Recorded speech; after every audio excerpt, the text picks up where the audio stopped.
గత ప్రభుత్వం చెయ్యలేకపోయింది ఈ ప్రభుత్వం చేస్తోంది డిఎస్సి. గత ప్రభుత్వంలో డిఎస్సి చిట్ట చివరిలో ప్రకటించారు. దాంట్లో లోపాలని చెప్పి కోర్టులో కేసులు వస్తే ఆగిపోయింది. ఆ తర్వాత ఈ ప్రభుత్వం అధికారంలోకి మేము వస్తే కనుక మెగా డిఎస్సి వేస్తామని చెప్పారు.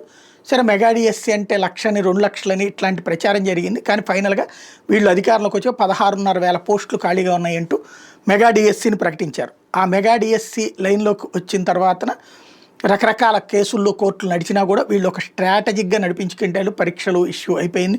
ఇప్పుడు పక్కన హైకోర్టులో పిటిషన్స్ వేసున్నారు. అయితే హైకోర్టు ఒక ఆర్డర్లు కూడా వేసింది. అందులో ఏదైతే స్కూల్ అసిస్టెంట్ల కెపాసిటీ ఉన్నటువంటి వాళ్ళని ఎస్జిఎస్ దీని కిందన ఆపేయద్దు, చిన్న పోస్టులో ఆపేయద్దు అంటూ ఆదేశాల కోసం మొన్న ఆగిందా, లేకపోతే నిజంగా వర్షం కోసం ఆగిందా, మొన్ననే జరగాల్సినటువంటిది ఆగిపోయింది మీటింగ్. ఇప్పుడు తాజాగా 25వ తారీఖు పెడుతున్నారు. అంటే స్వయంగా వాస్తవంగా ఈ అపాయింట్మెంట్ ఆర్డర్ స్వయంగా చంద్రబాబు గారి చేతుల మీదుగా ఇప్పించడం ద్వారా కూటమి ప్రభుత్వం తరపున మేము చేశాము, జగన్ చేయలేకపోయింది, అట్లాగే మేము చెప్పాము చేశాము డిఎస్సి అన్నట్టుంది. అంతకుముందు ఇప్పటిదాకా డిఎస్సీలు అన్నింటిలో హయ్యెస్ట్ డిఎస్సి టీచర్ రిక్రూట్మెంట్ అన్నది చేసిందే తెలుగుదేశం గవర్నమెంట్ అని చెప్పేటటువంటి దాంట్లో భాగంగా చేయించే ప్రయత్నం చేశారు. అయితే ఇప్పుడు తాజాగా ఈ అంశానికి సంబంధించి 25వ తారీఖు జరిగే కార్యక్రమానికి లోకేష్ పవన్ కళ్యాణ్ని కలిసి తన్ను కూడా ఆహ్వానించారు.